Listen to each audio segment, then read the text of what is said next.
పరిశుద్ధ గ్రంథాలు తెరచి ఆది కాండము 18వ అధ్యాయము 3వ వచనాన్ని చదువుకుందాం. ప్రభువా, నీ కటాక్షము నా మీదనున్న ఎడల ఇప్పుడు నీ దాసుని దాటిపోవద్దు. ఆమేన్. ఈ రాత్రి నా ప్రసంగ అంశం, యేసయ్యా, నూతన సంవత్సరములో నా ఇంటిని దాటిపోకయ్యా. ఈ రాత్రి మన వాక్యాంశం ఏంటి?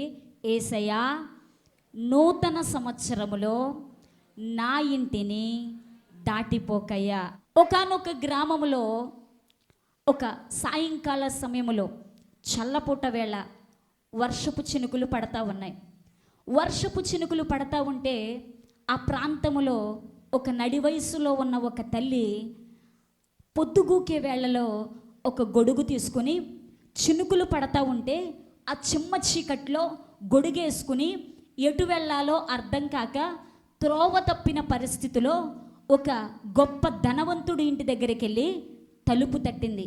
తలుపు తట్టి, అయ్యా బాబు, నేను వేరే ప్రాంతానికి వెళ్ళాలి, అయితే ఈ రాత్రి నేను త్రోవ తప్పిపోయాను, అయితే ఈ రాత్రి కొంచెం నీ ఇంటిలో కొంచెం అవకాశం ఇస్తావా? తలదాచుకుని ఉదయాన్నే వెళ్ళిపోతానయ్యా అని అడిగింది. ఒక ధనవంతుడి ఇల్లు. అయితే ఆ ధనవంతుడు ఏమన్నాడో తెలుసా? ఏంటి, నేనెవరిని అనుకుంటున్నావు?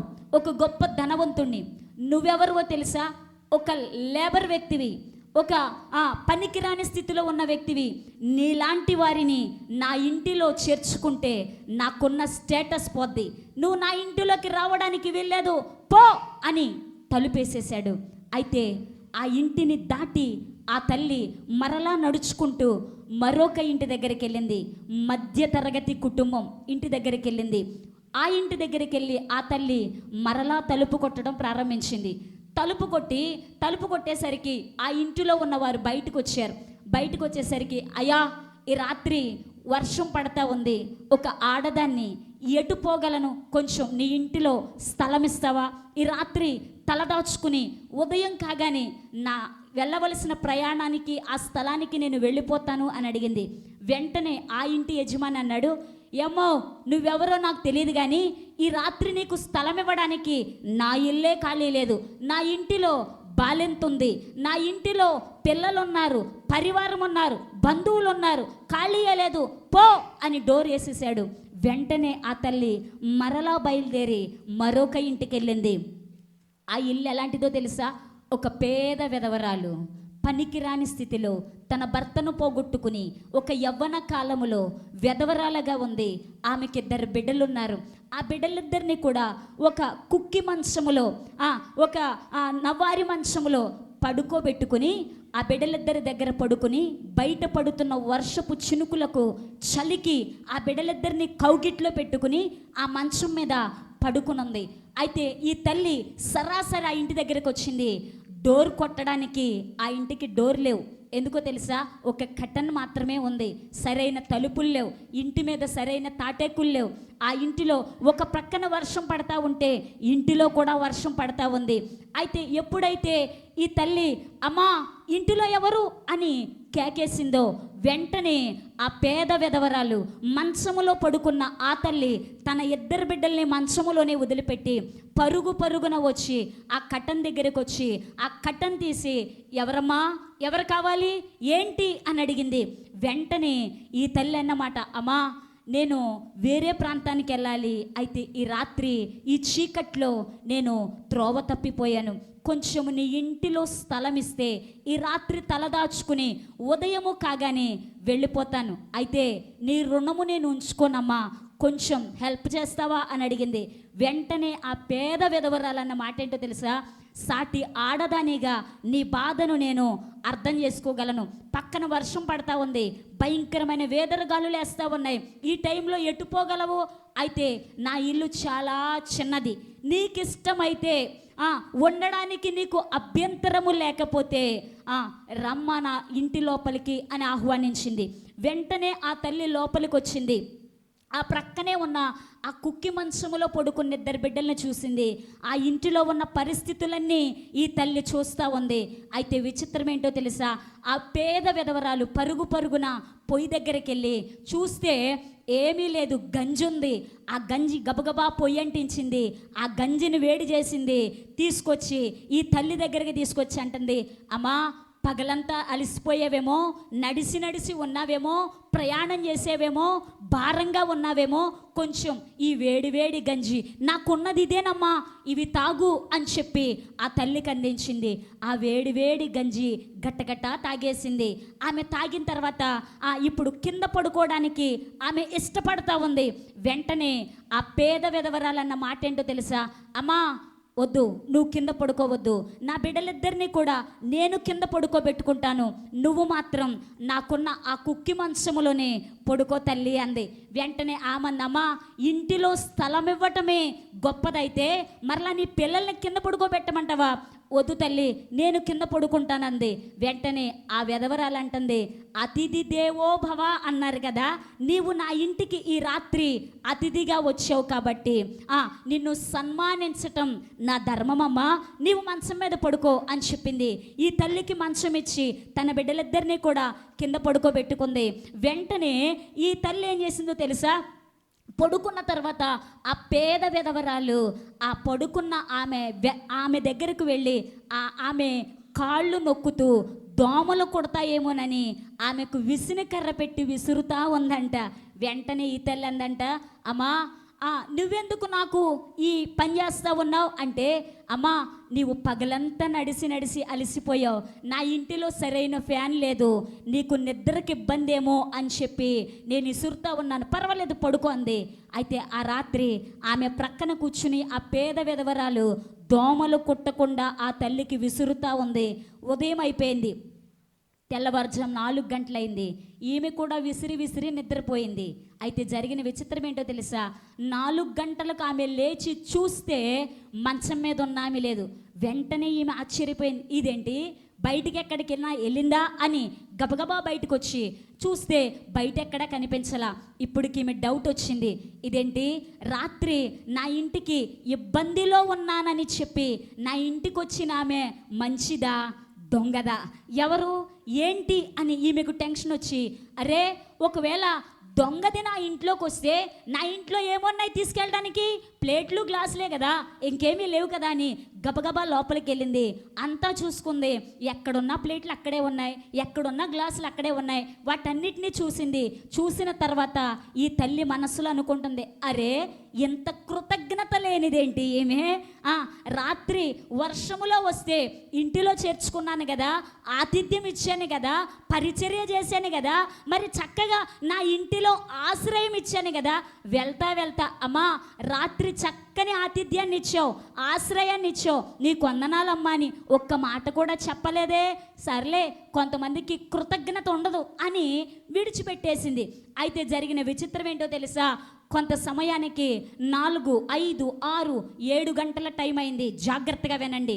7 గంటల టైంలో ఆ వీధిలోనికి ఒక బండి వెనకాల ఒక బండి, ఒక బండి వెనకాల ఒక బండి, గుర్రపు బండ్లు, రథాలు వస్తూ ఉన్నాయి. అందరూ కూడా ఆశ్చర్యపోతా ఉన్నారు, ఎవరొస్తున్నారు ఎవరొస్తున్నారంటే ముందు చాటింపేసుకుంటా వెళ్తా ఉన్నారు, ఒక గొప్ప మహారాణి గారు ఈ వీధిలోకి వస్తున్నారు అని. ఏం జరిగింది అని అందరూ చూస్తూ ఉన్నారు. అయితే ఈ పేద విధవరాలు కూడా బిక్కుబిక్కుమంటూ బయటకు వచ్చి దూరంగా నిలబడి చూస్తూ ఉంది. జరిగిన విచిత్రం ఏంటో తెలుసా, వచ్చిన ఆ రాణి గారి రథం ధనవంతుడి ఇంటి ముందు ఆగలేదు, మధ్య తరగతి కలిగిన కుటుంబము ఇంటి ముందు ఆగలేదు, గొప్ప గొప్ప హోదాలో ఉన్నవారి ఇంటి ముందు ఆగలేదు, కానీ డైరెక్ట్గా తీసుకొచ్చి ఆ రాణి ఈ పేద విధవరాలు ఇంటి ముందు తన రథాన్ని ఆపింది. గట్టిగా దేవునికి స్తోత్రం చెప్దామా. ఆపగానే ఈమెకి టెన్షన్ వచ్చేసింది, నేనేం చేశాను, ఈ రథాలేంటి, రాణిగారి మా ఇంటికి రావడం ఏంటి, ఏం జరిగిందని ఆశ్చర్యపోతూ ఉంది. ఆ రథములో నుంచి ఒక రాణి కిందకి దిగి ఈ పేద విధవరాల దగ్గరికి వచ్చింది. గ్రామం ఊరంతా ఆశ్చర్యపోయి బిత్తరపోయి చూస్తూ ఉన్నారు, ఏం జరుగుతుంది ఇక్కడ అని. అయితే జరిగిన విచిత్రం ఏంటో తెలుసా, ఈ రాణి ఆమె రథములో నుంచి దిగి ఈ విధవరాల దగ్గరికి వచ్చి అంటుంది, అమ్మా ఈ రథములో బంగారం ఉంది, ఈ రథములో వెండి ఉంది, ఈ రథములో వజ్రాలు ఉన్నాయి, ఆ రథములో నీకు కావలసిన వస్తు వనరులు ఉన్నాయి, ఇవన్నీ కూడా నీకే అని చెప్పింది. గట్టిగా చప్పట్లు కొడదామా? హల్లెలూయా.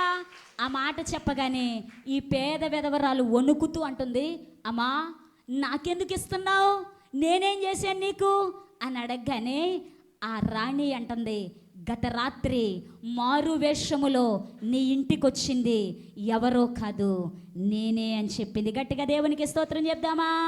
హల్లెలూయా. ఆమె ఎవరో తెలుసా? విక్టోరియా మహారాణి. తన దేశాన్ని ఎవరెవరు ఏ స్థితిలో ఉన్నారో చూడడానికి మారు వేషములో తిరిగేదంట. ఎవరో తెలుసా? విక్టోరియా మహారాణి.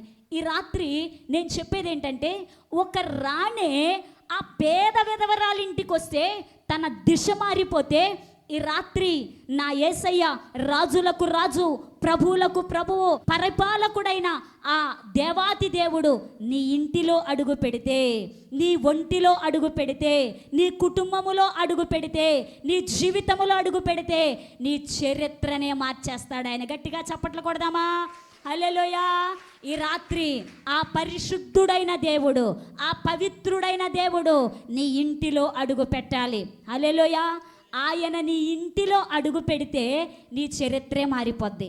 ఆయన గనక నీ ఇంటిలో అడుగు పెట్టలేదనుకో, సంవత్సరాలు మారినా, నెలలు మారినా, రోజులు మారినా, క్యాలెండర్లు మారినా, ఎన్ని మారినా నీ బ్రతుకు అంతే. నీ బ్రతుకు మారాలి అంటే ఎవరు అడుగు పెట్టాలో తెలుసా? మనుషులు కాదు అడుగు పెట్టాల్సిందే. నీ ఇంటిలో ఎవరు అడుగు పెట్టాలంటే దేవాతి దేవుడు అడుగు పెట్టాలి. ఏ ఇంటిలో అయితే దేవాతి దేవుడు అడుగు పెడతాడో, ఏ ఇంటిలో అయితే సర్వాధికారి అడుగు పెడతాడో ఆ ఇంటినే మార్చేస్తాడు ఆయన. హల్లెలూయా. చరిత్రలు మార్చే దేవుడు మన యేసయ్య.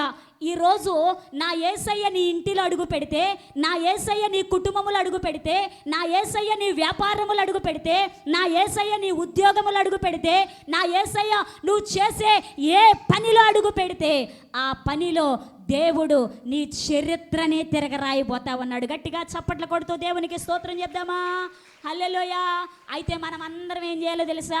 ఈ రాత్రి ఎంతమందికి ఆశ ఉంది యేసయ్య నా ఇంటిలో అడుగు పెట్టాలని? ఎంతమందికి ఆశ ఉంది? ఆశ ఉంది అన్నవాళ్ళు దేవునికి స్తోత్రం చేద్దామా? అబ్బా సౌండ్ బాగా వచ్చింది ఇప్పుడు. ఎందుకు? అందరికి ఆశే. ఎవరికి ఆశ ఉండదు? ప్రతి ఒక్కరికి ఆశే. ఎందుకు? ఎవరన్నా వస్తానంటే ఆశ ఉండదు, కానీ యేసయ్య వస్తానంటే ఎందుకు ఆశ ఉండదు?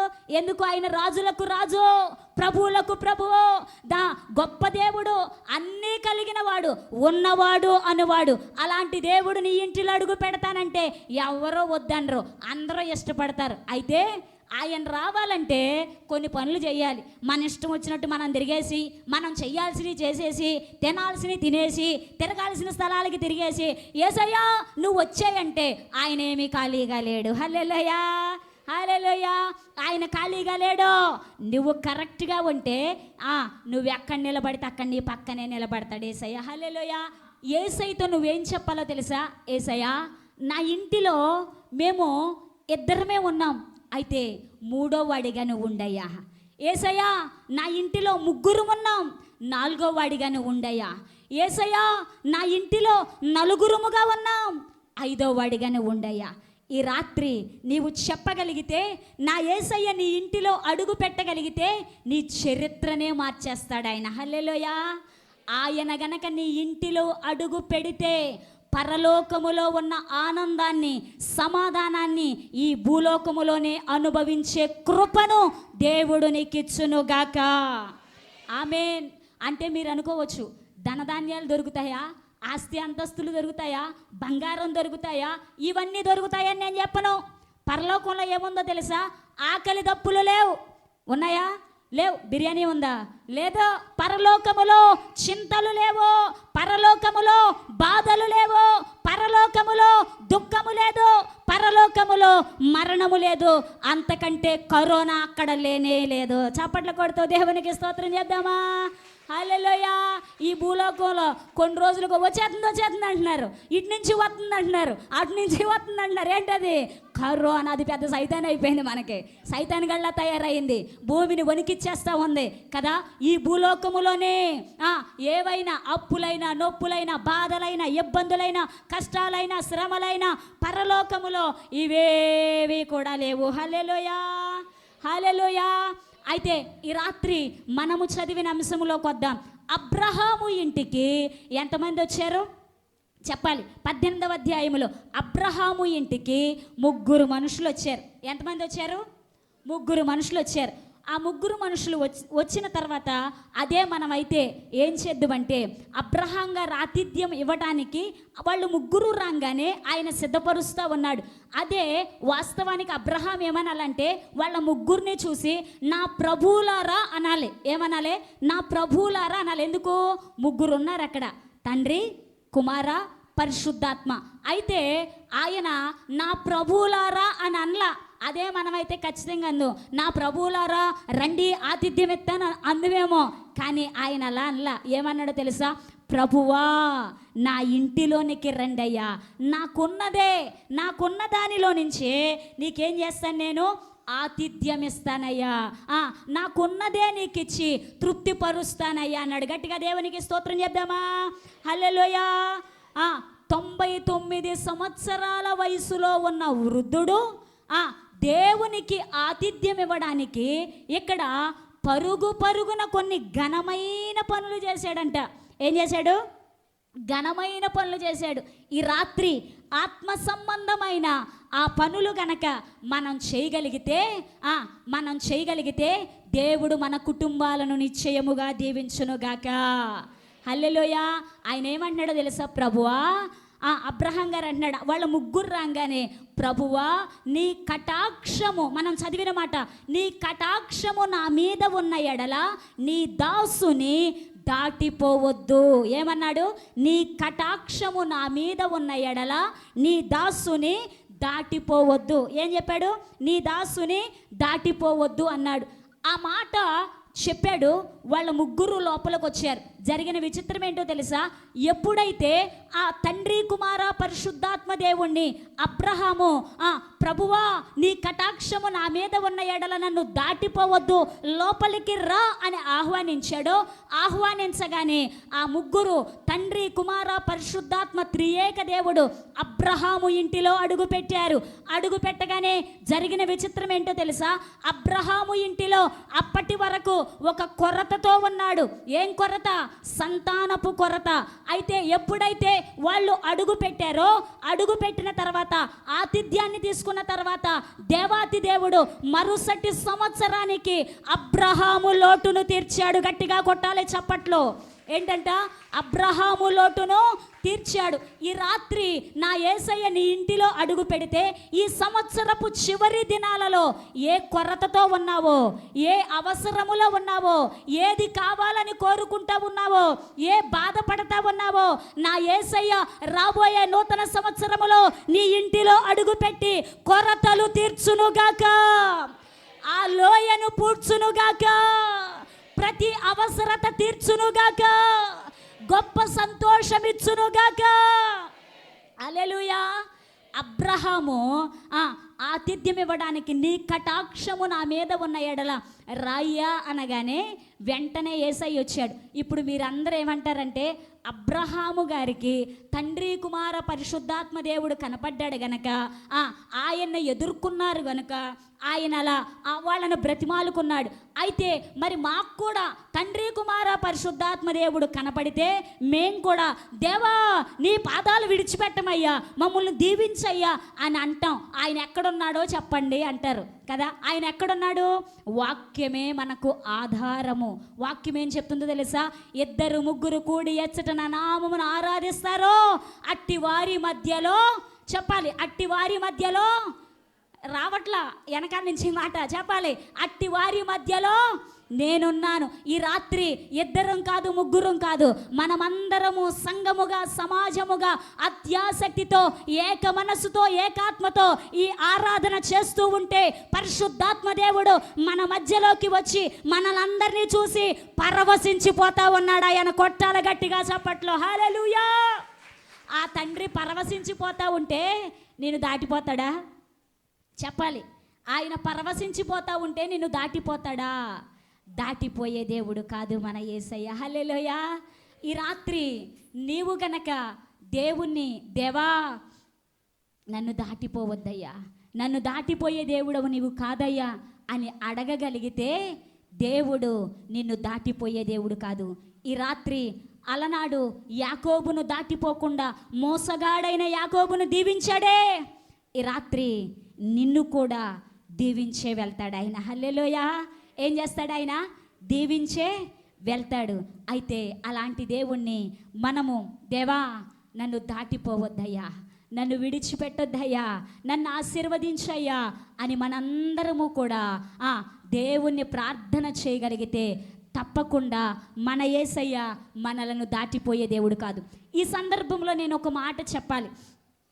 ఈ రోజుల్లో చాలామంది మన గృహాల్లో అడుగు పెడతానే ఉంటారు కదా, మన గృహాల్లో అడుగు పెడతానే ఉంటారు. అయితే నేను ఒక మాట చెప్తాను, నీ ఇంటిలో ఎవరు అడుగు పెట్టినా నీకు ఉపయోగం లేదు, కానీ యేసయ్య అడుగు పెడితే నీ దిశ దశని కూడా మార్చేస్తాడు ఆయన. హల్లెలూయా. ఎవరు అడుగు పెడితే? యేసయ్య అడుగు పెడితే. నీ ఇంటిలో చాలామంది వచ్చి వెళ్ళుండొచ్చు, బంధువులు వచ్చి ఉండొచ్చు, స్నేహితులు వచ్చి ఉండొచ్చు, అభిమానులు వచ్చి ఉండొచ్చు. ఎవరొచ్చినా నీ దిశను ఎవరో మార్చలేరు, ఎవరు మార్చరు, కానీ నీకు నష్టమే. ఇంకా ఎందుకు? బంధువులు వస్తే ఖర్చు ఎక్కువ కదా, నష్టమే కానీ ఉపయోగం ఏముండదు. ఒక తల్లి అంట ఏసన్న గారికి ఫోన్ చేసిందంట. ఏసన్న గారికి ఫోన్ చేసి, ఏసన్న గారు మా ఇంటికి బంధువులు రాకుండా ప్రార్థన చేయండి అయ్యా అందంట. ఏమందే? మా ఇంటికి బంధువులు రాకుండా ప్రార్థన చేయండి అయ్యా అందంట. ఏమ్మా ఎందుకు బంధువులు రావద్దంటున్నావు అంటే, బంధువులే బంధువుల్లా పిక్కు తింటున్నారయ్యా అందంట. హల్లెలూయా. అనగానే యేసన్న గారికి డౌట్ వచ్చింది. ఏమ్మా ఎందుకు అని అడిగితే, అయ్యా ఏం బంధువులయ్యా, బంధువుల్లాగా పిక్కు తింటున్నారు, బంధువులు వద్దయ్యా అంది. అయితే ఈ వాక్యాన్ని బట్టి నేను చెప్పే మాట ఏంటో తెలుసా? నీ ఇంటిలోకి బంధువులు వచ్చినా ఉపయోగము లేదు, స్నేహితులు వచ్చినా ఉపయోగము లేదు, అధికారులు వచ్చినా ఉపయోగము లేదు, రాజకీయ నాయకులు వచ్చినా ఉపయోగము లేదు. రావలసిన దేవుడు నీ ఇంటిలో అడుగు పెడితే, రావలసిన దేవుడు నీ ఒంటిలో అడుగు పెడితే, రావలసిన యేసయ్య నీ వ్యాపార స్థలములు అడుగు పెడితే, రావలసిన యేసయ్య నువ్వు చేసే చెరువుల్లో అడుగు పెడితే, రావలసిన యేసయ్య నీ ఉద్యోగములో, వ్యాపారములో ఎక్కడ అడుగు పెట్టినా నీ దిశ దశ మార్చగలిగిన సర్వశక్తిమంతుడు నా యేసయ్య ఒక్కడే. కొట్టాలి గట్టిగా చప్పట్లు. హల్లెలూయా. ఎవరు అడుగు పెట్టాలి? చెప్పాలి. ఎవరు అడుగు పెట్టాలి? ఈరోజు మరి ఎవరి అడుగు కావాలని కోరుకుందాం? చెప్పాలి. బంధువులదా? వద్దు, ఖర్చు డబల్ వాళ్ళకి చికెన్లు మటన్లు తేలాకి ఇబ్బంది పడిపోవాలి. బంధువులతో అంటే వద్దన్నానని రావద్దనమాకండి, లేనిపోయింది మీ పాస్టమ్మ గారు ఇయ్యేనా మీకు నేర్పేది అంటారు. మళ్ళీ అలా చేయమాకండి, వచ్చిన వాళ్ళని చక్కగా చూసి శుభ్రంగా పంపించండి. హల్లెలూయా. లేనిపోయింది నన్ను తిట్టుకుంటారు కొత్త సంవత్సరంలో. హల్లెలూయా. రావాలి. అయితే ఎవరు రావటాన్ని బట్టి నీకు మేలు కలగదు, కానీ నా యేసయ్యే నీ ఇంటిలో అడుగు పెడితే నీకు సమస్తము మేలుగా మార్చబడిద్ది. ఇంకొక విషయం చెప్పనా? నా యేసయ్య నీ ఇంటిలో అడుగు పెట్టాడనుకో, వినో జాగ్రత్తగా తల్లి. ఈ రాత్రి పరిశుద్ధాత్మ దేవుడు నీతోనే మాట్లాడుతూ ఉన్నాడు. నా యేసయ్య గనక నీ ఇంటిలో అడుగు పెడితే, నీ కుటుంబములో అడుగు పెడితే, నీ బిడ్డల జీవితములు అడుగు పెడితే, ఎక్కడైతే ఏడ్చావో, ఎక్కడైతే తలదించుకున్నావో, ఎక్కడైతే అవమానించబడ్డావో, ఎక్కడైతే నిందను మోసావో, ఎక్కడైతే తృణీకరించబడ్డావో, ఎక్కడైతే తలవంపులు వచ్చి తల వంచుకున్నావో, అక్కడే నీ తలను పైకెత్తే దేవుడు నా యేసయ్య. హల్లెలూయా. ఎక్కడ ఏడ్చావో అక్కడే నిన్ను మనసారా నవ్వేటట్టుగా చేస్తాడు. హల్లెలూయా. ఎక్కడైతే కృంగిపోయావో, ఎక్కడైతే అవమానించబడ్డావో, ఎక్కడైతే నవ్వుల పాలయ్యావో, అక్కడే అదే స్థలములో, అదే గ్రామములో, అదే కుటుంబములో, అదే వీధిలో నీ తలను పైకెత్తి నిందకు ప్రతిగా రెట్టింపు ఘనతనిచ్చి నీ తలను పైకెత్తి విజయోత్సవముతో ఊరేగింపజేసే దేవుడు నా యేసయ్య. హల్లెలూయా. రైట్, మన పాయింట్లోకి వచ్చేద్దాం, సమయం అయిపోతూ ఉంది. 5 పాయింట్లు చెప్పాలి, సమయం ఉంటే చెప్తాను, లేదంటే ప్రభు చిత్తమైతే ఇంకో రోజు చెప్పుకుందాం, అయిన వరకే ఎదరికెళ్దాం. అయితే మొట్టమొదటి పాయింట్, అబ్రహాము జీవితంలో తండ్రి, కుమార, పరిశుద్ధాత్మ ముగ్గురు కూడా వారి ఇంటికి వచ్చినప్పుడు ఆతిథ్యాన్ని ఇచ్చాడు. ఆతిథ్యం ఇచ్చేటప్పుడు 5 ఆత్మ సంబంధమైన పనులు చేశాడు. స్టోరీ తెలిసిందే, కానీ కొత్త కోణంలో ధ్యానం చేద్దాం. అయితే అబ్రహాము 5 ఆత్మ సంబంధమైన పనులు చేశాడు. ఈ రాత్రి ఈ 5 ఆత్మ సంబంధమైన పనులు నీవు నేను చేయగలిగితే రాబోయే నూతన సంవత్సరములో వెళ్తానే యేసయ్యని మీ ఇంటికి తీసుకెళ్ళిపోతారు. గట్టిగా చప్పట్లు కొడదామా? హల్లెలూయా. ఎంతమందికి ఆశ ఉంది? నేను వెళ్ళేటప్పుడు నూతన సంవత్సరములో నా ఇంటి డోర్ ఓపెన్ చేయడమే నేను కాదయ్యా, ముందు యేసయ్యా నువ్వు అడుగు పెట్టు, నీ వెనకాల నేను పెడతానయ్యా. హల్లెలూయా. ఎవరు అడుగు పెట్టాలి? కొంతమంది అంటారు, అమ్మా నువ్వు ముందురా, నువ్వు ముందురా. ఎవరు అడుగు పెట్టినా నీకు ఉపయోగం లేదు. నీకు ముందు అడుగు ఎవరు పెట్టాలో తెలుసా? యేసయ్య. మొట్టమొదటి పని, అబ్రహాము గారింటికి దేవుడు వచ్చాడు. దేవుడు రాగానే అబ్రహాము శారమ్మ దగ్గరికి వెళ్ళాడు. శారమ్మ, దేవుడు మన ఇంటికి వచ్చాడు, ఏం చేయమంటావయ్యా అంది. ఏమి లేదు, నీ వెంటనే 3 మానికల మెత్తని పిండి పోసి చక్కగా పిసికి రొట్టెలు చేయి అని ఆమెకు పని అప్పగించాడు. మరలా అబ్రహాం గారు పరుగున మందలోకి వెళ్ళాడు. అబ్రహాం గారు వెళ్ళిపోతే పనోళ్ళు లేరా? ఉన్నారు, జాగ్రత్తగా వినండి. పరుగున మందలోకి వెళ్ళాడు. వెళ్ళి ఒక లేగ దూడను, యవ్వన కాలములో ఉన్న ఒక కోడి దూడను తీసుకొచ్చాడు. పనోడిని పిలిచాడు, త్వరగా సిద్ధపరచు అన్నాడు. తర్వాత పాలను వెన్నను తీసుకుని దేవునికి ఆతిథ్యంగా సమర్పించాడు. గట్టిగా దేవునికి స్తోత్రం చెప్దామా? మొట్టమొదటి పాయింట్ ఏంటంటే నేను చెప్పేది, అబ్రహాము దేవునికి ఆతిథ్యం ఇవ్వటానికి తనొక్కడే కష్టపడలా. ఆయన కష్టపడ్డాడు. ఆయన భార్య పాలిభాగస్తురాలయ్యింది. ఆయన భార్య ఒక్కటే కాదు, పనివాళ్ళు కూడా దానిలో పాలిభాగస్తులయ్యారు. దీని ఆత్మీయ అర్థం ఏంటయ్యా అని అడిగితే నేను టూకీగా చెప్పుకుంటూ వెళ్ళిపోతున్నాను. దీని వివరణ చెప్పాలంటే ఇది ఒక్క పాయింటే అరగంట పట్టిద్ది, సమయం లేదు కాబట్టి నేను టూకీగా ఎదరికి వెళ్ళిపోతూ ఉన్నాను. అయితే దీని ఆత్మీయ అర్థం ఏంటయ్యా అని అడిగితే, అబ్రహాము దేవునికి ఆతిథ్యం ఇవ్వడానికి ఆయన ఒక్కడే పనిచేయలా, తన భార్య కూడా పనిచేసింది, తన పనివాళ్ళు కూడా పనిచేశారు. ఈ రాత్రి దేవుడు నీ ఇంటిలో అడుగు పెట్టాలంటే నీ ఒక్కదానివే భక్తిగా ఉంటే సరిపోదు, నీ ఒక్కడవే భక్తిగా ఉంటే సరిపోదు, నీ పిల్లలే భక్తిగా ఉంటే సరిపోదు. కుటుంబం అంతా దేవుని పనికి ఉపయోగపడే పాత్రలుగా మనమందరము లేవాలి. హల్లెలూయా. ఏంటంట, అబ్రహాము ఆయన దేవుని పని చేస్తున్నాడు, ఆయన భార్య దేవుని పని చేస్తుంది, పనివారు కూడా దేవుని పని చేస్తూ ఉన్నారు. ఈరోజు నీ ఇంటిలో ఇంకా కార్యం జరగట్లేదంటే నువ్వు ఒక్కదానివే వస్తున్నావేమో, నీ ఒక్కడవే వస్తున్నావేమో. అది కాదు, నా దేవుడు ఒంటరిగా ఉన్న ఒక్కళ్ళ భక్తిని అంగీకరించడు, కానీ సామూహికంగా కుటుంబంగా దేవుణ్ణి కలిసి ఆరాధించాలని ఆయనకు ఆశ. హల్లెలూయా. ఈరోజు నీ ఒక్కడవే దేవునికి ఉపయోగపడటం కాదు, నీ ఒక్కదానివే దేవునికి ఉపయోగపడటం కాదు, నీవు ఉపయోగపడాలి, నీ భర్త ఉపయోగపడాలి, నీ బిడ్డలు ఉపయోగపడాలి, నీ కుటుంబం అంతా కూడా దేవుని పరిచర్య చేసేవారిగా మనమందరము కూడా ఉందుముగాక.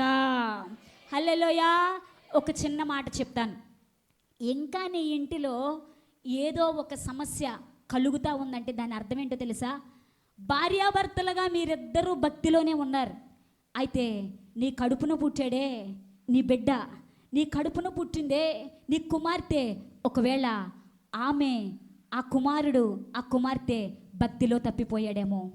బిడ్డలు భక్తిలో తప్పిపోవడాన్ని బట్టి తల్లిదండ్రులు ఎంత భక్తి కలిగిన వారైనా ఆ కుటుంబం ఇంకా శాపాన్ని అనుభవిస్తూ ఉందేమో. ఒకవేళ భార్యగా నీవు దేవుని నమ్ముకుని భక్తిగా బ్రతుకుతా ఉన్నావు, నీ భర్తలో ఇంకా చిన్న చిన్న అతిక్రమాలు ఉన్నాయేమో, ఆ అతిక్రమాలను బట్టి నీ కుటుంబంలో కార్యం జరగట్లేదేమో.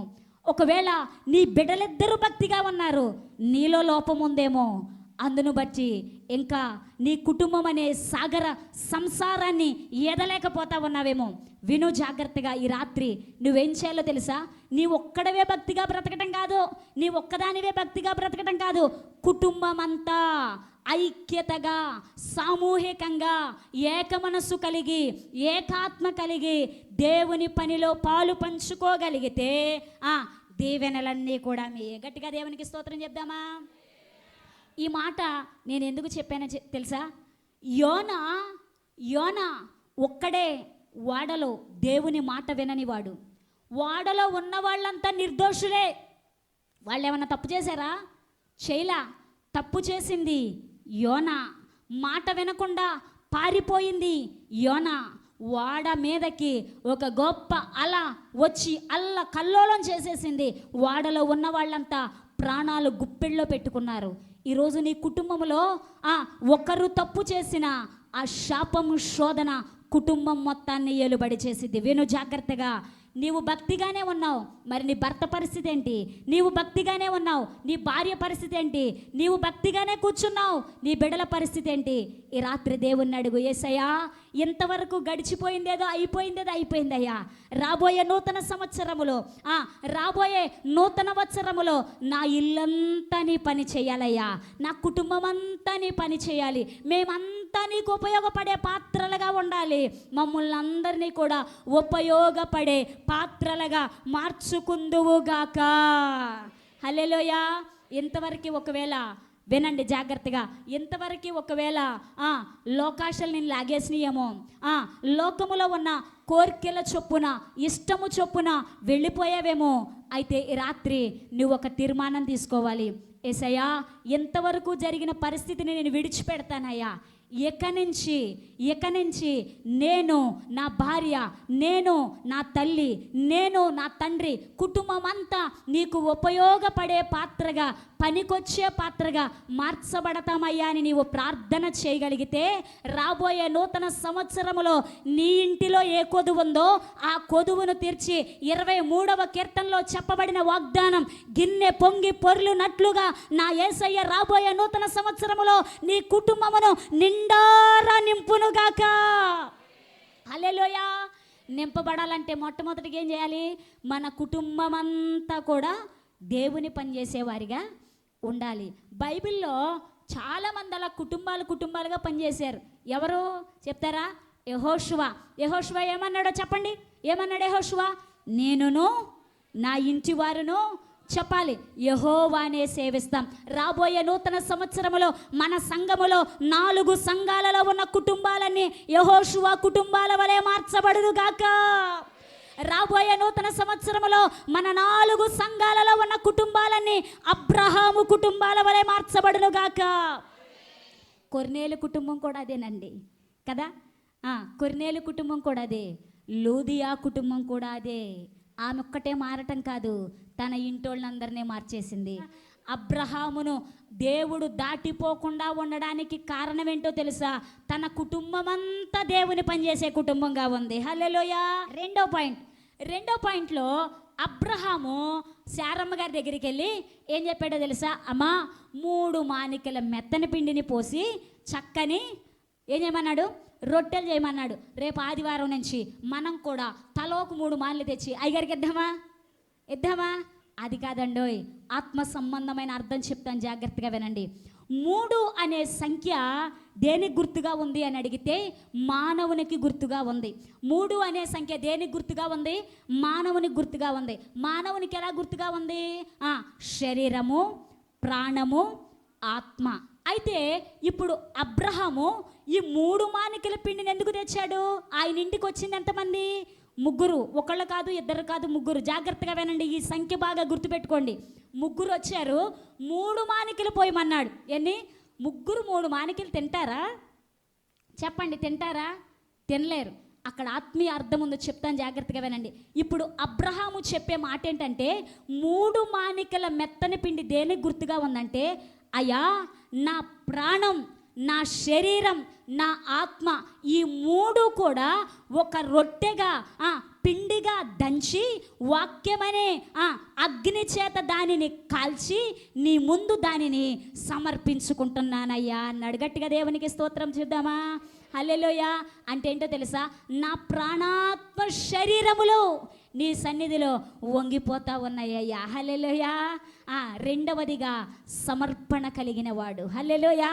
ఏంటంట? సమర్పణ కలిగిన వాడు. దేనిలో సమర్పణ కలిగిన వాడంటే ప్రాణం విషయములో సమర్పణ కలిగిన వాడు. దేనిలో సమర్పణ కలిగిన వాడంటే శరీర విషయములో సమర్పణ కలిగిన వాడు. మూడవదిగా ఆత్మ విషయములో సమర్పణ కలిగిన వాడు. అబ్రహాం గారు సమర్పణ కలిగిన వాడు, ప్రాణాత్మ శరీరాలని మీరేమన్నా చూసొచ్చారా అని అంటారేమో. దానికి మనం వాక్యమే మనకు ఆధారం. చెప్తాను, జాగ్రత్తగా వినండి. శరీరములో అబ్రహాం ఎక్కడ లొంగిపోయాడంటే మెసొపొతేమియా అనే ప్రాంతంలో ఉన్నప్పుడు దేవుడు అన్నాడు, అబ్రహమా ఈ ప్రాంతాన్ని విడిచిపెట్టు రా అన్నాడు. వెంటనే అబ్రహాం ఏం చేశాడో తెలుసా? అక్కడ శరీర సంబంధులు ఉన్నారు, జన్మస్థలం అది, బంధువులు ఉన్నారు, రక్త సంబంధికులు ఉన్నారు, శరీర సంబంధులందరూ మెసొపొతేమియాలో ఉన్నారు. అయితే దేవుడు మాట అన్నాడు, దేవా నీ మాట కోసం నా శరీరాన్ని చంపుకుంటున్నానయ్యా అన్నాడు. ఆ ప్రాంతాన్ని విడిచిపెట్టి వచ్చేసాడు. కొద్ది దినాలు అయిన తర్వాత అతనికి సంతానం లేదు. సంతానం లేకపోయేసరికి ఆగరమ్మ గారిని చేసుకోవాల్సి వచ్చింది. చేసుకున్నాడు. చేసుకున్న తర్వాత ఇష్మాయేలు పుట్టాడు. అయితే ఇష్మాయేలు ప్రాణముతో ముడివేయబడిన వాడు. జాగ్రత్తగా వినండి. ఎప్పుడైతే దేవుడు ఆ ఇంటిలోనికి వచ్చాడో, శారమ్మ గర్భాన్ని తెరిచాడో, ఇస్సాకు పుట్టంగానే శారమ్మ ఏమంది తెలుసా? అబ్రామా దాసి కుమారుని ఇంట్లోంచి వెళ్ళగొట్టే అంది. అయితే శారమ్మ చెప్పగానే ఇంటిలో నుంచి వెళ్ళగొట్టలా. ఇంటిలోంచి వెళ్ళగొట్టలా. ఎప్పుడు వెళ్ళగొట్టాడో తెలుసా? దేవుడు చెప్పాడు. దేవుడు ఏమన్నాడో తెలుసా? అబ్రామా దాసి కుమారుణ్ణి ఇద్దరిని ఇంట్లోంచి వెళ్ళగొట్టే అన్నాడు. ఎప్పుడైతే దేవుడు చెప్పాడో ఇష్మాయేలు అబ్రహాము ప్రాణముతో ముడివేయబడినవాడు. ఆగరంటారా? శరీర సంబంధం. కొంతకాలం ఆమెతో కాపురం చేశాడేమో, అది శరీర బంధమే కానీ కుమారుడు అల్లారు ముద్దుగా పెంచాడేమో. ఆ ఇష్మాయేలు ప్రాణముతో పెనవేయబడినవాడు. అయినా దేవుని మాటకు లోబడ్డాడు. భార్య మాటకు లోబడలా, దేవుని మాటకు లోబడ్డాడు. తన ఇంటిలో ఉన్న దాసిని వెళ్ళగొట్టాడు, దాసి కుమారుని వెళ్ళగొట్టాడు. మూడవదిగా ఆత్మకి ఎక్కడ లొంగిపోయాడో తెలుసా? ఎప్పుడు లొంగిపోయాడో తెలుసా? కొద్ది దినాల తర్వాత, ఇస్సాకు పుట్టిన తర్వాత ఇస్సాకును అల్లారు ముద్దుగా పెంచుకుంటా ఉన్నాడు. ఒకానొక రోజు దేవుడు వచ్చి అన్నాడు, అబ్రామా నీ ఒక్క కుమారుడైన ఇస్సాకును నాకు బలిచ్చేయి అన్నాడు. అయితే ఇస్సాకు ఆత్మతో పెనవేయబడినవాడు. అయినా అబ్రామ్ ఏం చేశాడో తెలుసా? దేవా నా శరీరాన్నే వదులుకున్న వాడిని, నా ప్రాణాన్నే వదులుకున్న వాడిని ఆత్మకు లెక్క కాదయ్యా, ఈ బిడ్డను నువ్వే ఇచ్చావు కదా, నువ్వే తీసుకో, నా ప్రాణాత్మ శరీరములు నీకే లోబడుతున్నాయ్యా అని పూర్తిగా సమర్పించుకున్నాడు. హల్లెలూయా. ఈరోజు దేవుని సన్నిధిలో ఉన్న సంగమా, సగమటు సగమిటు ఉండొద్దు. సంపూర్తిగా శరీరాన్ని దేవునికి లోబడేటట్టు చేయాలి, ప్రాణాన్ని దేవునికి లోబడేటట్టు చేయాలి, ఆత్మను కూడా దేవునికి లోబడేటట్టు మనమందరము చేయుదుముగాక. అబ్రహాము 3 మానికల మెత్తన పిండి ఎందుకు తీసుకున్నాడో తెలుసా? దేవా ఈ 3 మానికల పిండి దేనికి గుర్తు అని అడిగితే, నా ప్రాణాత్మ శరీరములు దంచి వాక్యమనే అగ్ని చేత కాల్చి నీకు రొట్టెగా సమర్పించుకుంటున్నాను, అంగీకరించయ్యా అన్నాడు. కొట్టాలి గట్టిగా చప్పట్లో. ఈ రాత్రి రాబోయే నూతన సంవత్సరములో నీవు కూడా దేవునికి సంపూర్తిగా సమర్పించుకోగలిగితే నా యేసయ్య కూడా నీ జీవితంలో ఏం చేస్తాడో తెలుసా? ఘనమైన కార్యాన్ని చేస్తాడు. హల్లెలూయా. మనం ఏం చేస్తాం? సగం పని చేస్తాం, సంపూర్తిగా సమర్పించం. మనం ఒకటేమో నీది, ఒకటేమో నాది, సగం నీది సగం నాదని కోతి భక్తి చేస్తాం, డ్రామాలు వేస్తాం. ఇక్కడ డ్రామా, ఇంటి దగ్గరికి వెళ్ళినాకేమో ఇంటి దగ్గర డ్రామా. అలా డ్రామాలు వేస్తే పొరపాటును కూడా ఆయన ఒప్పుకోడు. ఉంటే చల్లగానైనా ఉండు, లేకపోతే వెచ్చగానైనా ఉండు. నులువెచ్చని స్థితి నీవు ఉంటే ఒక దినాన నా నోట నుండి నిన్ను ఉమ్మి వేస్తానన్నాడు. అది భయంకరమైన పరిస్థితి కదా. భయంకరమైన పరిస్థితి కదా. ఆ పరిస్థితికి ఎవరు కూడా రావద్దు. సగం సగం కాదు, సగం సగం వద్దు, సగం సగం భక్తి వద్దు. ఇంతవరకు నటించావేమో, ఇంతవరకు డ్రామా వేసావేమో, ఇంతవరకు చెట్టు పేరు చెప్పి కాయలు అమ్మేవేమో. ఎక్కడొక మాట, అక్కడొక మాట, ఎక్కడొక గంతు, అక్కడొక గంతు. చెట్టు మీద ఉన్న కోతి ఈ చెట్టు మీద ఆ చెట్టు మీదకి గెంతినట్లు గెంతుతో బ్రతికేవేమో. ఆపేయ్, చాలు. ఈ రాత్రితో అవన్నీ కూడా సమాధి చేయుదుముగాక. కొట్టాలి గట్టిగా చప్పట్లో. హల్లెలూయా. వాటన్నిటినీ విడిచిపెట్టగలిగితే అబ్రహాము ఇంటిలో అడుగు పెట్టినట్లు నా యేసయ్య నీ ఇంటిలో కూడా అడుగు పెడతాడు. నెంబర్ 3, ఆదికాండము 18వ అధ్యాయము 7వ వచనం.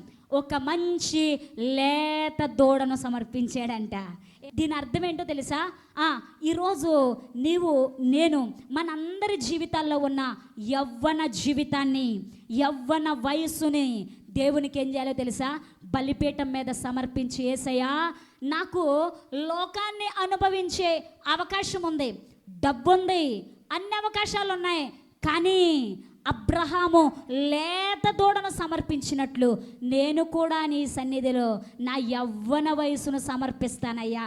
ఆ తీర్మానము నీవు చేసుకోగలిగితే, ఆ తీర్మానము నీవు తీసుకోగలిగితే నా యేసయ్య నీ జీవితంలో చిత్రమైన కార్యాలే చేస్తాడు. కొట్టాలి గట్టిగా చప్పట్లో. హల్లెలూయా. కార్యాలు కావాలంటాం కానీ మనతో వచ్చిన తిప్పలది. ఆయన ఏమన్నా పని మనం పొరపాటును కూడా చేయము, అదే తేడా వచ్చేస్తుంది. ఆయన చేయమన్న పని మనం చేస్తే ఖచ్చితంగా దేవుడు మన పట్ల కార్యాన్ని చేస్తాడు. ఇక్కడ ఒక చిత్రమైన మాట చెప్తాను, జాగ్రత్తగా వినండి. 99 సంవత్సరాల్లో ఉన్న ఆయన వృద్ధుడే కదా. వృద్ధుడు ఇప్పుడు ఆయన అడుగులో అడుగేసుకుంటా చిన్న అడుగులు వేసుకుంటా జాగ్రత్తగా వచ్చి లేత దూడని వణికిపోతూ పట్టుకొచ్చి సమర్పించెను అని ఏమన్నా బైబిల్లో ఉందా? చెప్పాలి, ఉందా? లేదు. నా బైబిల్లో అయితే లేదు. మీ బైబిల్లో ఏమన్నా ఉందా? లేదు. మీకు ఒక మాట చెప్తాను. 99 సంవత్సరాల వృద్ధుడు, మీరు చదువుకోండి, 18వ అధ్యాయములో పరుగెత్తెను, త్వరపెట్టెను, నవయవ్వనుడైపోయాడు అబ్రహాం గారు. కొట్టాలి గట్టిగా చప్పట్లో. ఎన్ని సంవత్సరాల వయసులో? 99 సంవత్సరాల వయసులో ఉన్న వృద్ధుడు దేవుని పని చేయడానికి 19 సంవత్సరాల కుర్రోడు పరిగెడుతున్నాడంట. హల్లెలూయా. ఈరోజు ఎలా పరిగెడుతున్నావు? మనలో కొంతమంది ఉంటారు, సైంటిస్టులు కూడా అంత నిదానంగా పరీక్షించరేమో కొన్ని విషయాల్లో. దేవుని పని చేయండి అమ్మ అంటే ఎంత నిదానమో, ప్రార్థనకు రండి అమ్మ అంటే ఎంత అబ్బా, అసలు మామూలుగా కాదు, అంత నిదానంగా వస్తూ ఉంటారు. వినండి, ఈ రాత్రి దేవుడు మీతోనే మాట్లాడుతూ ఉన్నాడు. 99 సంవత్సరాల వయసులో ఉన్న వృద్ధుడు పరుగున పరిగెత్తుతా ఉన్నాడు. దేనికోసం? దేవుని పని చేయడానికి. 99 సంవత్సరాల వయసులో ఉన్న అబ్రహాము అడుగులో అడుగేసుకుంటూ వెళ్ళాడు, నెమ్మదిగా వెళ్ళాడు. శారమ్మ దగ్గరికి వెళ్ళి, అమ్మా శారమ్మ, నేనంటే 99 సంవత్సరాల్లో ఉన్నవాడిని, నువ్వు కూడా నా ఏజ్లో 2-3 సంవత్సరాలు చిన్నదానివే, కాస్త నెమ్మదిగా రొట్టెలు మెల్లిగా పిసుకమ్మ, చేతులు అరిగిపోతాయి అన్నాడా? అనలా. చదువుకోండి, త్వరగా అన్నాడు. హల్లెలూయా. ఏంటంట చెప్పాలి, ఏమన్నాడు? త్వరగా అన్నాడు. త్వరగా అంటే నిదానంగా చేశాను అని కాదు. త్వరగా అంటే వెంటనే పాజిటివ్గా అని అర్థం. హల్లెలూయా. ఆయన వయసు 99 సంవత్సరాలు, కానీ ఆత్మీయతలో ఆయన లేడి పిల్ల గంతులేసినట్టు గంతులేస్తున్నాడు. గట్టిగా స్తోత్రం చెప్దాం. ఈ రాత్రి ఇక్కడ చాలామంది ఉన్నారు, వృద్ధులు ఉన్నారు, పెద్ద వయసులో ఉన్న తల్లులు ఉన్నారు. మీ శరీరానికి వృద్ధాప్యం వచ్చింది, కానీ తల్లులారా మీకు 2 చేతులు జోడించి చెప్తున్నాను, మీ శరీరానికి వృద్ధాప్యం వచ్చింది కానీ ఆత్మీయతకు వృద్ధాప్యం రాలేదు. మీరు ఆత్మీయ జీవితంలో నవయవ్వన యవకులాగా మారాలి. 16 సంవత్సరాలు 18 సంవత్సరాల కుర్రోళ్ళు పరిగెత్తినట్టు పరిగెత్తాలి. రాత్రి దేవుడు నీతోనే మాట్లాడుతూ ఉన్నాడు. దేవుని పని అంటే నిర్లక్ష్యం చేస్తూ ఉన్నావేమో, అనాలోచనగా ఉన్నావేమో, విను జాగ్రత్తగా. ఈ రాత్రి నువ్వు ఒక తీర్మానం తీసుకో. ఏమనో తెలుసా? దేవా, రాబోయే నూతన సంవత్సరములో నేను ఎలా ఉండాలో తెలుసా? అబ్రహాము 99 సంవత్సరాల వయసులో కూడా 19 సంవత్సరాల యవ్వనుడు పరిగెత్తినట్టు పరిగెత్తాడు.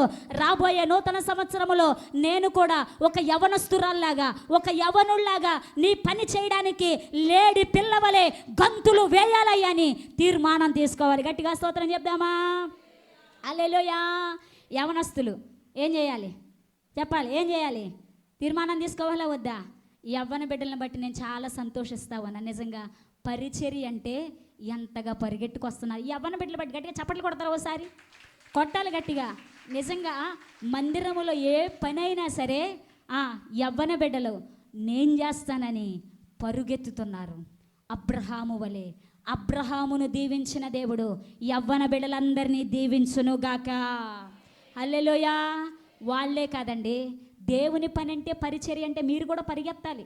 అబ్రహాం పరుగెత్తాడు గనకనే తన ఇంటిలో ఉన్న కొరత తీరిపోయింది. ఇంకా నీ ఇంట్లో కొరత తీరట్లేదంటే మరి నువ్వు పరిగెట్టట్లేదేమో, నిదానంగా ఉన్నావేమో. రాబోయే నూతన సంవత్సరంలోనైనా తీర్మానం చేసుకో. యేసయ్యా, రాబోయే నూతన సంవత్సరంలో నేను కూడా అబ్రహాము వలె నీ పని అంటే, నీ పరిచర్య అంటే లేడి పిల్ల వలె గంతులు వేయాలయ్యా. గంతులు వేస్తూ నీ పనిని ముందుకు సాగించాలయ్యా. హల్లెలూయా.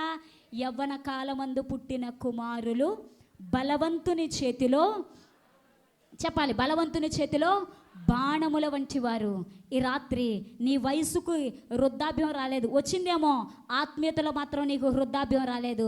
నేను ముసలోడిని అయిపోయాను కదా, ముసలిదాన్ని అయిపోయాను కదా, ఇంకేం చేద్దాంలే, కుర్రోళ్ళు ఉన్నారు అనుకోవద్దు. నేను చేతులు జోడించి చెప్తా ఉన్నాను, నీ వయసును ప్రాధాన్యత ఇవ్వద్దు. నీ వయసును ప్రక్కన పెట్టు.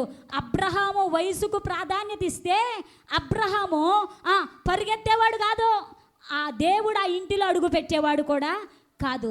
నీవు పరుగెత్తేవాడిగా ఉండాలి, పని చేసేవాడిగా ఉండాలి. దేవుని పని చేయడానికి వయసుతో నిమిత్తము లేదు. అయితే అబ్రహాము లేత దూడను సమర్పించాడు అంటే అర్థం ఏంటో తెలుసా? యవ్వన కాలములో. ఈరోజు ఆత్మీయ అర్థం ఏంటంటే, ఇక్కడున్న యవ్వన బిడ్డలారా, మీతోనే ప్రత్యేకంగా దేవుడు మాట్లాడుతూ ఉన్నాడు. యవ్వన కాలములో ఉన్న మీ యవ్వన జీవితాన్ని దేవునికి సమర్పించగలిగితే, అయ్యా ఈ లోకం నాకు వద్దయ్యా, లోకములో ఉన్నది నాకు అక్కర్లేదయ్యా, నేను ఏ ముడత మచ్చ కల్మషము లేకుండా, డాగు లేకుండా పరిశుద్ధమైన జీవితాన్ని నేను జీవిస్తానయ్యా అని నీ యవ్వన జీవితాన్ని దేవుని బలిపీఠం మీద పెట్టగలిగితే నీ అంత ధన్యుడు మరొకడు లేడు భూమి మీద. హల్లెలూయా. ఎందుకు? బైబిల్లో యోసేపు యవ్వన జీవితాన్ని సమర్పించాడు, పాపానికి దూరంగా పారిపోయాడు. యోసేపు చరిత్రను మార్చాడు. దానియేలు యవ్వనుడే, తన యవ్వన జీవితాన్ని దేవునికి సమర్పించాడు, ఒక ఉన్నతమైన పొజిషన్లో నిలబెట్టాడు. ఈ రాత్రి నువ్వు కూడా దేవుని సన్నిధిలో నీ యవ్వన జీవితాన్ని సమర్పించగలిగితే దేవుడు నిన్ను, నీ కుటుంబాన్ని దీవిస్తాడు. యవ్వన కాలములో దేవుని సేవ చేసిన దైవ సేవకులు కూడా చాలామంది ఉన్నారు. పాల్ యాంగిచో, రెయిన్హార్డ్ బోంకే, అలాగే మన దగ్గరలో ఏసన్న గారు యవ్వన కాలములో దేవుని సేవ చేశాడు. యవ్వన కాలములో దేవుని సేవ చేసి ఒక గొప్ప పాత్రగా దేవుని చేతిలో వాడబడ్డాడు. అయ్యగారు సాక్ష్యం చెప్తా ఒక మాట అంటారు, నా యవ్వన జీవితాన్ని నేను దేవునికి సమర్పించుకున్నాను, 19 సంవత్సరాల వయసులో నేను సేవలో అడుగు పెట్టానని చెప్తాడు ఆయన. హల్లెలూయా. యవ్వన జీవితంలో ఎవరు దేవుని సేవకు సమర్పించుకున్నా, దేవుని పరిచర్యకు సమర్పించుకున్నా, దేవుని పని చేయడానికి ముందుకు వచ్చిన దేవుడు నీ చరిత్రనే తిరగరాస్తాడు. హల్లెలూయా. 3 అయిపోయినాయి. నాలుగవ పాయింట్ ఏంటంటే, ఆయన ఏం సమర్పించాడు? వెన్న. ఇప్పుడు మనం కూడా రేపు ఆదివారం తల 1 కేజీ వెన్న కొనుక్కొద్దాం మరి దేవుని సన్నిధిలోకి. వద్దు. వెన్న దేనికి గుర్తుగా ఉంది అని అడిగితే మృదత్వానికి గుర్తుగా ఉంది. దేనికి గుర్తుగా ఉంది? మృదత్వం, మెత్తని మనస్సు. ఏంటంట? మెత్తని మనస్సుకి వెన్న గుర్తుగా ఉంది. అబ్రహాముది మెత్తని మనస్సు. హల్లెలూయా. అబ్రహాం గారిది మెత్తని మనసు అని మీరు ఏమన్నా వెళ్ళి చూసి వచ్చారండి అని అంటారేమో. నేను చూడలా, బైబిలే మనకు ఆధారం. సమయం అయిపోయింది, నేను టూకీగా చెప్తున్నాను ఒక మాట. అబ్రహాముకి విస్తారమైన గొర్రెలు ఉన్నాయి, లోతుకి కూడా విస్తారమైన గొర్రెలు ఉన్నాయి. అబ్రహాము కాపర్లకు లోతు కాపర్లకు గొడవ వచ్చింది. మీరు చదువుకుంటే చక్కగా ఆదికాండము 13:8 ఇంటికి వెళ్ళిన చదువుకోండి, ఇప్పుడు అక్కడ అబ్రహాము కాపర్లకు లోతు కాపర్లకు గొడవ వస్తే అదే మనమైతే ఏం చేద్దామంటే, రా నిన్నేం తీసుకొస్తే గొడవ పెడతావా, పో బయటికి అని అందు. కానీ అబ్రహాం అలా అనలేదండి. లోతైన అబ్రహామును విడిచిపెట్టి వెళ్ళిపోవాలని ఆలోచించుకున్నాడు. కానీ అబ్రహాం ఏమన్నాడో తెలుసా? లోతు, మనము బంధువులము కనుక కలహాలు మనకు ఉండకూడదు అన్నాడు. గట్టిగా స్తోత్రం చెప్దామా? ఏమన్నాడు? మనము బంధువులము గనక కలహాలు మనకు ఉండకూడదు అన్నాడు. బంధువులకు కలహాలు ఉండకూడదంటే భార్యాభర్తలకు ఉండొచ్చా? భార్యాభర్తలకు కూడా కలహాలు ఉండకూడదు. భార్యాభర్తలకే కాదు, తల్లిదండ్రులకు, బిడ్డలకు, కుటుంబంలో అన్నదమ్ములకు, అక్క చెల్లెలకు. ఇంకో మాట చెప్పనా? సంఘములో ఉన్న మనమందరము ఒకే కుటుంబం, మనందరము కూడా సమాధానముగా ఉందుముగాక. ఈ రాత్రి ఇంకా ఎవరితోనైనా నీకు సమాధానము లేకపోతే సమాధానపడు. ఆయన సమాధానమైన మనస్సు గలవాడు గనక అబ్రహాం ఇంటిలోనికి దేవుడు వచ్చాడు. చివరిగా ఈ మాట చెప్పి నా మాటలు ముగిస్తాను. చివరిగా ఆయన ఏం సమర్పించాడు? పాలను సమర్పించాడు. అంతేనా? ఆదికాండం 18:8 పాలును సమర్పించాడు. పాలు దేనికి గుర్తు? పాలు దేనికి గుర్తు? రక్షణ ఆనందానికి గుర్తు. హల్లెలూయా. 1 పేతురు పత్రిక 2:3 మీరు రక్షణలో ఎదుగునట్లు వాక్యమనే స్వచ్ఛమైన పాలను అపేక్షించుడి. పాలు దేనికి గుర్తంటే రక్షణలో ఎదగడానికి. అబ్రహాము వచ్చేటప్పుడు అన్యుడిగా వచ్చాడు. అబ్రహాము వచ్చేటప్పుడు విగ్రహారాధికుడిగా వచ్చాడు. అయితే అబ్రహాము ఎలా మార్చబడ్డాడో తెలుసా? యాకోబు భక్తుడు అంటాడు, అబ్రహాము దేవునికి స్నేహితుడిగా మార్చబడ్డాడంట. అబ్బా, ఈ పాయింట్ తీసుకుంటే అరగంట వచ్చేసిద్ది. నేను అంతా చెప్పట్లేదు, సమయం వచ్చినప్పుడు ఎప్పుడైనా వివరిస్తాను. అయితే దేవునికి అబ్రహాము స్నేహితుడుగా మార్చబడ్డాడు. ఈరోజు అబ్రహాము విశ్వాసులకు తండ్రి, మూల పురుషుడు అని మనం చెప్పుకుంటున్నాం. అయితే అబ్రహాములో ఉన్న 5 అనుభవాలు ఏంటో తెలుసా? 1, ఇల్లంతా దేవుని పరిచర్య చేసే ఇల్లు. 2వదిగా సమర్పణ కలిగిన వాడు. 3వదిగా సాగిపోయే జీవితం కలిగిన వాడు. 4వదిగా సహనశీలిగా ఉన్నవాడు. 5వదిగా దేవుని స్నేహితుడుగా ఉన్నవాడు. హల్లెలూయా. అబ్రహాములో 5 గుణగణాలు ఉన్నాయి. ఈ రాత్రి యేసయ్యా నా ఇంటికి రాయ్యా అంటున్నావు. ఈ 5 అనుభవాలు నీ ఒంటిలో ఉంటే నా యేసయ్య నీ ఇంటిలో అడుగు పెడతాడు. గట్టిగా దేవునికి స్తోత్రం చెప్దామా? ఏంటంట? ఈ 5 అనుభవాలు నీ ఒంటిలో ఉంటే నెక్స్ట్ యేసయ్య నీ ఒంటిలో, ఇంటిలో ఎక్కడికి రమ్మంటే అక్కడికి వచ్చేస్తాడు. హల్లెలూయా. రావాలంటే ఈ 5 అనుభవాలు నీకు ఉండాలి. నీ ఇల్లంతా దేవునికి ఉపయోగపడే ఇల్లుగా ఉండాలి. నీవు సమర్పణ కలిగిన వ్యక్తిగా ఉండాలి. సాగిపోయే వ్యక్తిగా ఉండాలి. 4వదిగా సహనశీలిగా ఉండాలి. 5వదిగా దేవునితో స్నేహం చేసేవాడిగా ఉండాలి. అబ్రహాము ఈ 5 అనుభవాలు కలిగిన వాడే గనక ఇప్పుడు వద్దాం, అసలు టాపిక్లోకి వద్దాం. ఇప్పుడు ఆయన మనం చదువుకున్న మాట ఒకసారి చదువు తల్లి. మూలవాక్యం మనం చదువుకున్న మూలవాక్యం చదువు.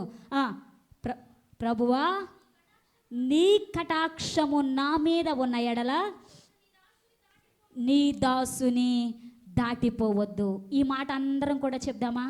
ప్రభువా నీ కటాక్షము నా మీద ఉన్న ఎడల నన్ను దాటిపోవద్దు. సమయం అయిపోయింది, సమయానికే నేను ముగించాలి. ఒక్క మాట అందరూ కూడా చెప్తారా? యేసయ్యా నా ఇంటికి రాయ్యా. అందరూ కూడా మనసారా చెప్దామా? యేసయ్యా నా ఇంటికి రాయ్యా.